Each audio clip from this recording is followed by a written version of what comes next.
सुप्रभात। Very good. आज हम लोग पढ़ेंगे एक नया अलंकार, विभावना। विभावना नहीं, ठीक से कट कर दें, कट हो जाएगा। सुप्रभात। पिछली कक्षा में हमने पढ़ा विभावना अलंकार, है ना? आज पढ़ेंगे विशेषोक्ति अलंकार। विभावना और विशेषोक्ति दोनों क्या है? फैन को बंद कर दीजिए, आवाज डिस्टर्ब हो जाएगा। हाँ, थोड़ी देर। तो विभावना अलंकार और विशेषोक्ति अलंकार। विभावना में आप लोगों ने क्या पढ़ा? वेरी गुड, बहुत अच्छी बात। बिना कारण के वहाँ क्या होता है? जहाँ विभावना में बिना कारण के कार्य की उत्पत्ति होती है, वहाँ विभावना अलंकार होता है। बैठिए आप। और विशेषोक्ति में क्या होता है? कारण रहते हुए भी कार्य की उत्पत्ति न हो, विशेषोक्ति अलंकार का। कारण रहते हुए भी कार्य की उत्पत्ति जहाँ नहीं हो, कारण रहते हुए भी ना हो, वहाँ पर क्या होता है? विशेषोक्ति अलंकार। वेरी गुड, आप लोग बहुत तेज हैं, बात को पकड़ते हैं। तो चलिए लिखते हैं। विशेषोक्ति।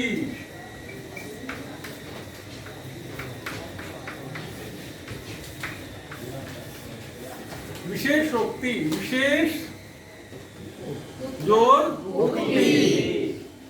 विशेषोक्ति में कौन सी संधि है? हाथ उठाइएगा। विशेषोक्ति में कौन सी संधि है? विशेष जोड़ उक्ति। कौन सी संधि है? विशेष जोड़ उक्ति। क्या नाम है? बताइए। गुण संधि। गुण संधि किस संधि के अंतर्गत आती है? गुण संधि किस संधि के अंतर्गत आती है? स्वर संधि के अंतर्गत आती है। स्वर संधि के कितने भेद? 5 भेद। स्वर संधि के 5 भेद कौन कौन से? आदि संधि, वृद्धि संधि,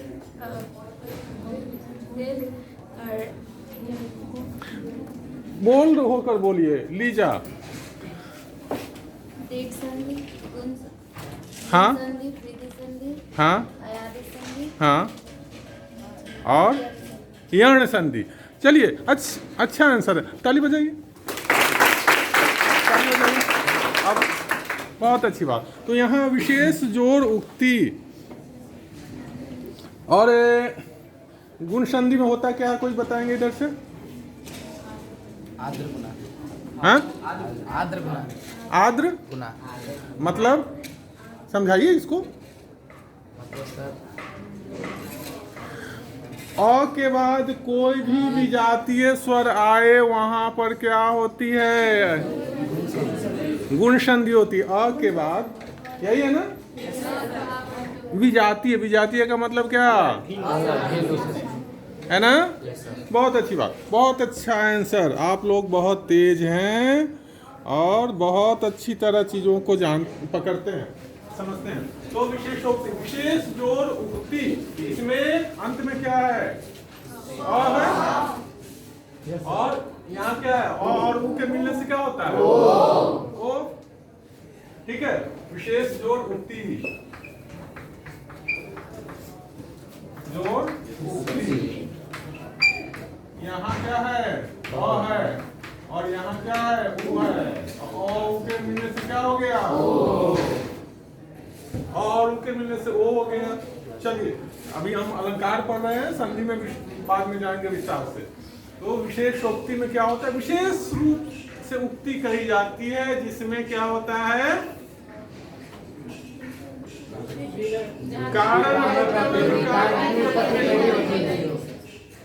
कारण रहते हुए भी कार्य की उत्पत्ति नहीं होती है। जैसे अभी आपके विद्यालय से, या एक छोटा सा एग्जांपल मैं दे देता हूँ।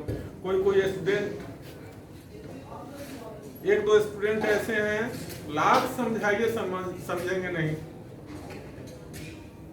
तो गुरु मिलहि विरंची मूरत हृदय न चेते गुरु मिलहि विरंची सम।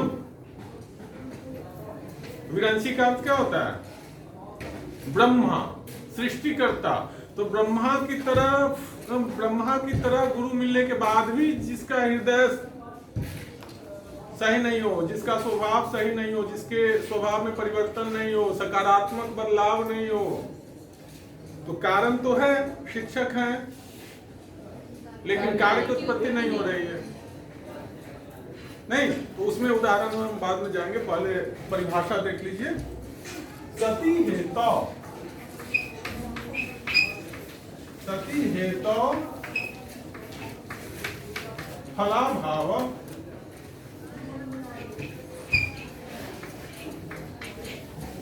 फलाभाव विशेषोक्तिर्नि गद्यते। विशेषोक्ति निगद्यते। किसने लिखा है? साहित्य दर्पण में कहा गया है।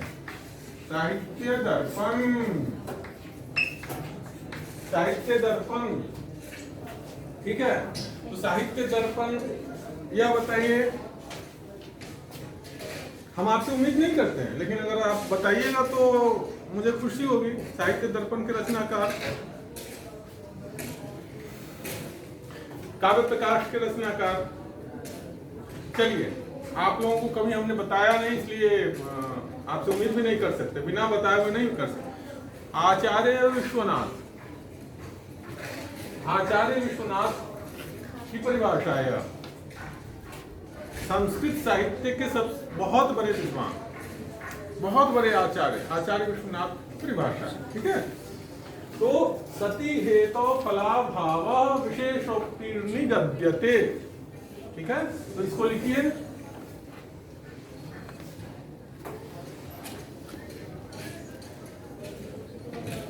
अर्थात, अर्थात कारण के रहते हुए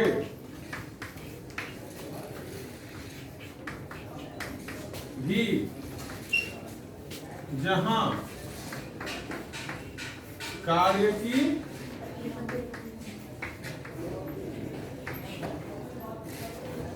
उत्पत्ति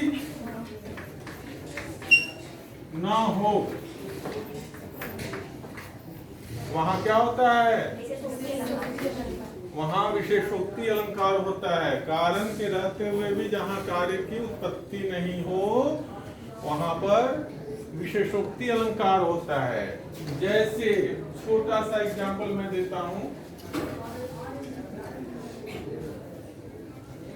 इसको लिख लीजिए, उसके बाद उदाहरण बताएंगे। लिख लिया आप लोगों ने? बहुत अच्छी बात, इसको मिटा दें।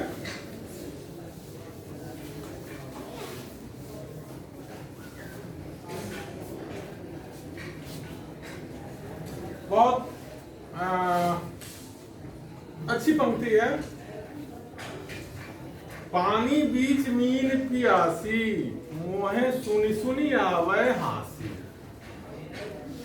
पानी बीच मीन पियासी, मोहे सुनी सुनी आवे हासी। एग्जाम्पल लिखिए। पानी बीच मीन पियासी, पियासी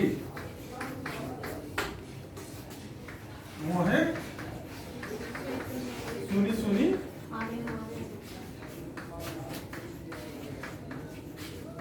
आवे हासी।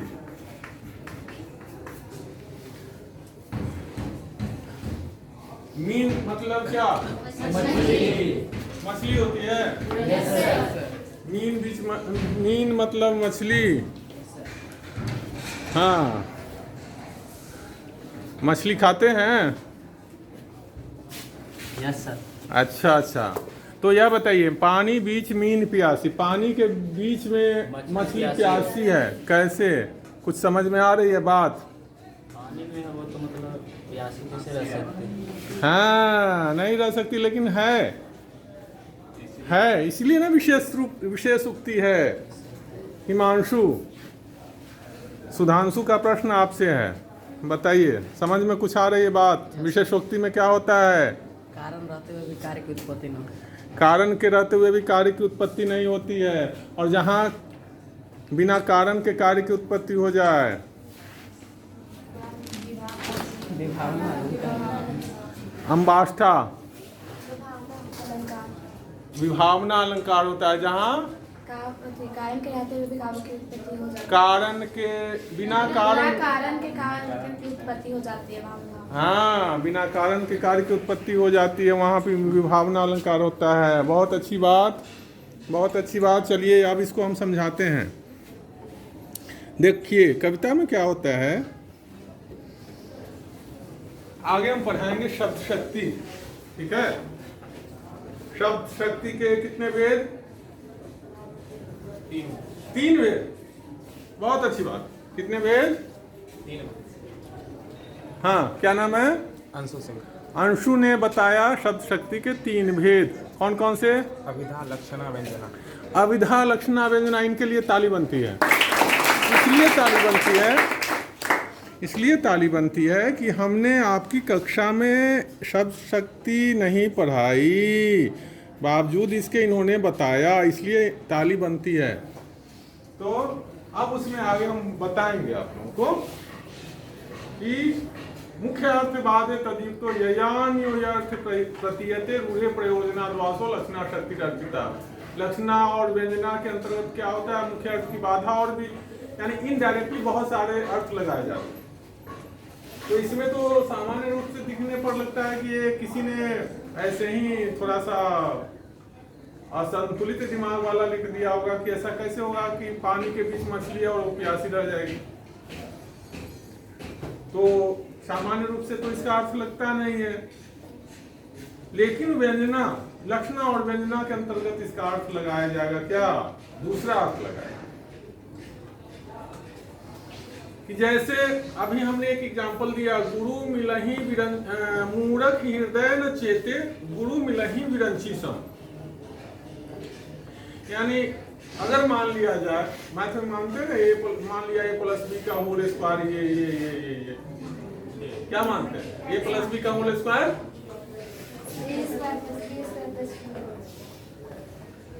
साक्षी। देखिए अब एक कहेगी कि साहित्य में गणित कहाँ से ले आए? हाँ, क्या बताया आपने? a+b का whole square a² + b² + 2ab। और मान लेते हैं, गणित में मान लेते हैं ना, यहाँ भी साहित्य में सब कुछ है। साहित्य में विज्ञान है, गणित है, भूगोल है, सब कुछ है। All subjects are included in literature। बहुत सारे सभी विषय हैं इसमें, इतिहास है इसमें ज्योग्राफी है, इसमें बहुत सारे विज्ञान है, सब कुछ है। लेकिन यहाँ पढ़ रहे हैं अलंकार। कवि कहता है कि ज्ञान रूपी पानी के बीच में भी विद्यार्थी, यहाँ के संदर्भ में हम अर्थ लगाएं, अगर आपके संदर्भ में हम इसका अर्थ लगाएं तो मूरख हृदय न चेते गुरु मिलहि विरंची सम। अभी हमने कहा ना, बहुत सारे छात्र, बहुत सारे लोग विद्वान के बीच में रहकर भी उनसे सीख नहीं पाते हैं, अर्थात नॉलेज रूपी जल के बीच में रहकर भी वह प्यासा है, अज्ञानता से वेष्टित है, आच्छादित है कि नहीं? अब यहाँ क्या है, कवि कहता है कि यह जो आत्मा है हमारे भीतर, क्या घट घट ब्रह्म निवासा, हर एक व्यक्ति के घट घट में, हृदय में ब्रह्म का निवास होता है। लेकिन फिर भी वह गलत आचरण करता है। क्यों? क्योंकि उसकी आत्मा और ब्रह्म के बीच में अज्ञानता की दीवार है, अज्ञानता की दीवार है।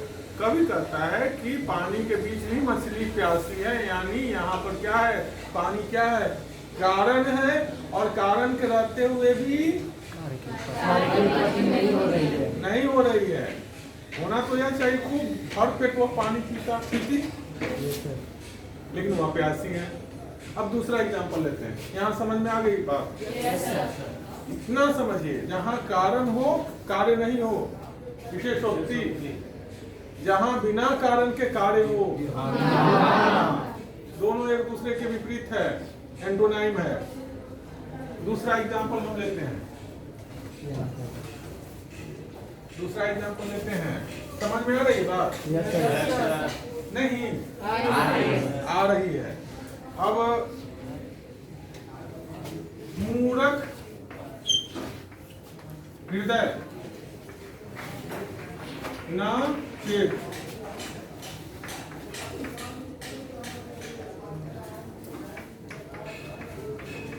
गुरु मिलहि विरंची सम।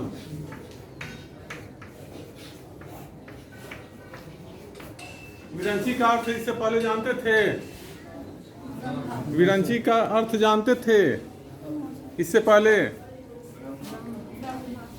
क्या नाम है? राजनंदिनी। थोड़ा सा लाउडली बोलिए ना, क्या नाम है? बोल्ड बनिए। क्या नाम है? राजनंदिनी। विरंची का अर्थ क्या होता है? क्या होता है? ब्रह्मा। ब्रह्म। इस सृष्टि का सृजन किसने किया? ब्रह्मा जी ने किया, है ना? चलो कोई बात नहीं, कट हो जाएगा, है ना? तो मूर्ख हृदय न चेत, गुरु मिलहि विरंची सम, और फूलहि फलहि न वेद, यद्यपि सुधा बरसहि जलहि। फूलहि फलहि न वेद। वेद समझती हो? वेद एक प्रकार का क्या होता है? वेद क्या होता है? लकड़ी होती है। नहीं, सारी टाइप की होती है। वेद आपके दादाजी लोग वेद पकड़ के ही चलते हैं ना, वेद की लाठी, या वेद की कुर्सी वगैरह भी बनाई जाती है आसाम वगैरह में, या ज्यादा मात्रा में होता है ना? तो कभी कहता है कि मूर्ख हृदय न चेत। मूर्ख हृदय बदलने को तैयार नहीं है। यद्यपि बहुत अच्छे शिक्षक मिले हैं, बहुत अच्छे गुरु मिले, बावजूद इसके वह संभलने को तैयार नहीं है। और महाभारत में एक प्रसंग आता है, बिना गुरु के उसने एकलव्य, एक उसको देख लीजिए, गुरु ने ज्ञान देने से मना कर दिया। महाभारत में आचार्य द्रोण ने एकलव्य को ज्ञान देने से मना कर दिया कि नहीं, मैं तुम्हें शिक्षा नहीं दे सकता। लेकिन उसने गुरु मान लिया तो मान लिया, ठान लिया तो ठान लिया। हम ठोक ठेलता है जब नर पर्वत के जाते पांव उखड़, मानव जब जोर लगाता है पत्थर पानी बन जाता है कि नहीं? एकलव्य ने बिना गुरु के ज्ञान की प्राप्ति कर ली। कैसे कर ली ज्ञान की प्राप्ति? हाँ तो कही, कैसे ज्ञान की प्राप्ति कर ली? लाउडली बोलिए। मेहनत से और अभ्यास से, है ना? अभ्यास से, सेल्फ स्टडी करके, सेल्फ स्टडी से, है ना? हाँ, सेल्फ प्रैक्टिस कहिए, सेल्फ स्टडी कहिए। इसलिए स्वाध्याय का हमारी शिक्षा में, हमारे विकास में बहुत महत्व है। लाख आपको कक्षा में पढ़ा दिया जाए, लेकिन अब आप एकाग्रता के साथ स्वाध्याय नहीं कीजिएगा तो आप you can't achieve your goal, आप अपने लक्ष्य की प्राप्ति नहीं कर सकते। बहुत बड़ा उदाहरण है एकलव्य, जिसने हृदय से गुरु मान लिया, किसको?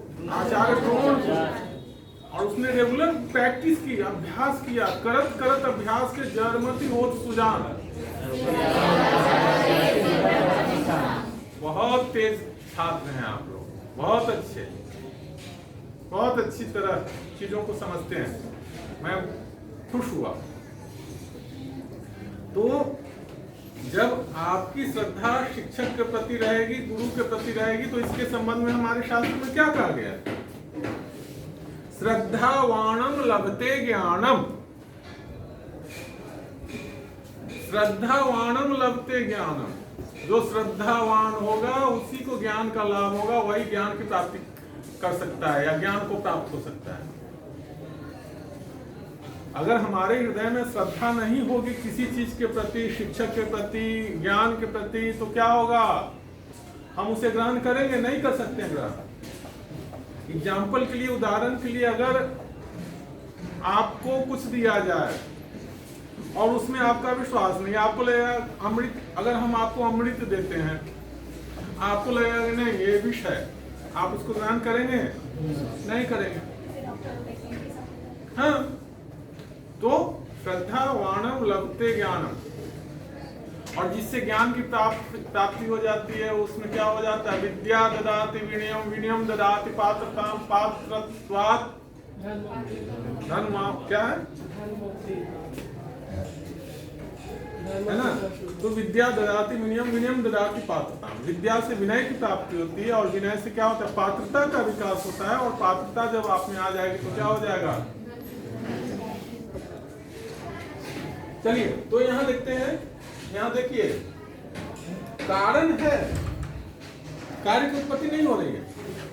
और आगे कहता है फूल ही फल ही न वेद, यद्यपि सुधा बरसहि जलद। जलद का अर्थ क्या होता है? जलद का अर्थ क्या होता है? जलद का अर्थ क्या होता है? हाथ उठाइए। जलद का अर्थ क्या होता है? हाँ बताइए। हाँ, वर्षा। और ठीक है, कोशिश अच्छी है। बादल से। हाँ, बादल। देखिए, बादल, बादल होता है। जलद का अर्थ बादल होता है। बरसहि जलद। अरे वाक्य को देखो, हमने कई बार तुम्हारी कक्षा में बताया है कि कोई भी कठिन शब्द आपके सामने आ जाए तो सबसे पहले क्या करेंगे? क्या करेंगे? संधि विच्छेद करेंगे। उसके बाद क्या करेंगे? उसका अर्थ निकालेंगे। संधि विच्छेद, अगर संधि विच्छेद करेंगे, और दूसरा स्टेप और क्या करेंगे? संधि विच्छेद करके उसका अर्थ। अच्छा, चलिए, बहुत अच्छी बात। और अंशु, क्या नाम है? आदित्य, बताओ और क्या कर सकते हैं? संधि विच्छेद का, हाँ, समास का उपयोग कर सकते हैं। समास में क्या होता है? संधि में विच्छेद होता है। समास में क्या होता है? समास में विग्रह होता है। संधि में विच्छेद होता है और समास में क्या होता है? विग्रह होता है ना? और कैसे उसका अर्थ लगा सकते हैं? और कैसे उसका अर्थ लगा सकते हैं? उपसर्ग प्रत्यय लगाकर। उपसर्ग प्रत्यय को अलग करके, उपसर्ग प्रत्यय को अलग करके। और अंत में क्या करेंगे? अगर फिर भी अर्थ नहीं निकलेगा तो और क्या तरीका, अंतिम तरीका क्या है? हाथ उठाओ, हाथ उठाओ, हाथ उठाओ। अरे हाँ, वाक्य में प्रयोग करेंगे, या जिस वाक्य में प्रयोग किया हुआ है वह शब्द, उस वाक्य को पढ़ेंगे, उससे भी अर्थ निकलेगा, उससे भी अर्थ निकलेगा।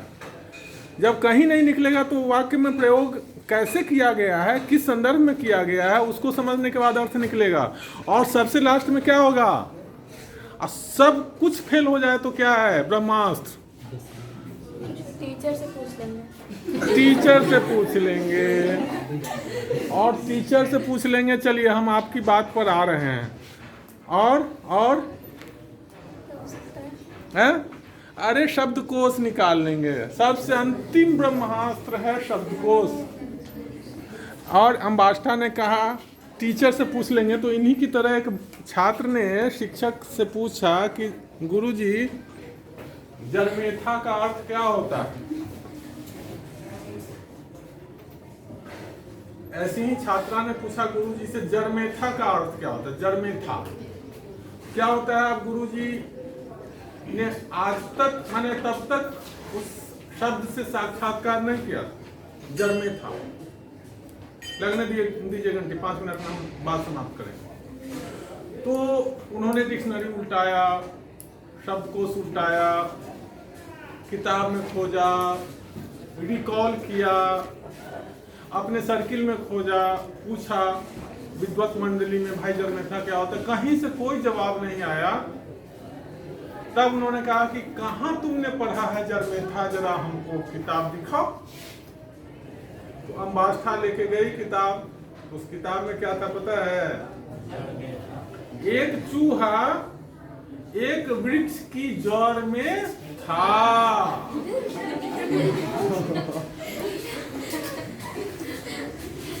एक चूहा एक वृक्ष की जड़ में था।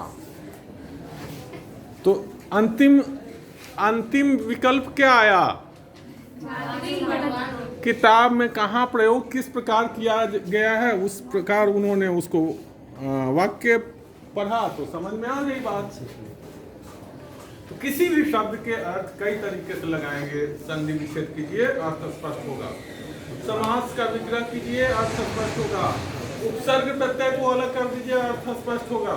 वाक्य को 2-4 बार पढ़िए, किस संदर्भ में उसका प्रयोग है, अर्थ स्पष्ट होगा। और कहीं कुछ नहीं होगा तो शब्दकोश है ना, है कि नहीं है? तो यद्यपि सुधा फूल ही फल ही न वेद, वेद जो होता है ना वो फूलता फलता नहीं है, भले ही अमृत से उसे क्यों न सींच दिया जाए।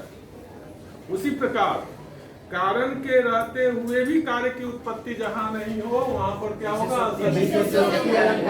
सती ये तो फलाभाव विशेषोक्ति निगद्यते, यानी सती हेतु फलाभाव विशेषोक्ति निगद्यते। आचार्य विश्वनाथ ने साहित्य दर्पण में यह परिभाषा दी है। आज के बाद कभी कोई कठिनाई होगी? कभी आपके सामने इस तरह की कविता, इस तरह की काव्य पंक्ति आ जाए, आप खट से क्या कर लीजिएगा? अलंकार खोज लीजिएगा और झट से क्या करेंगे? आंसर लिख लेंगे।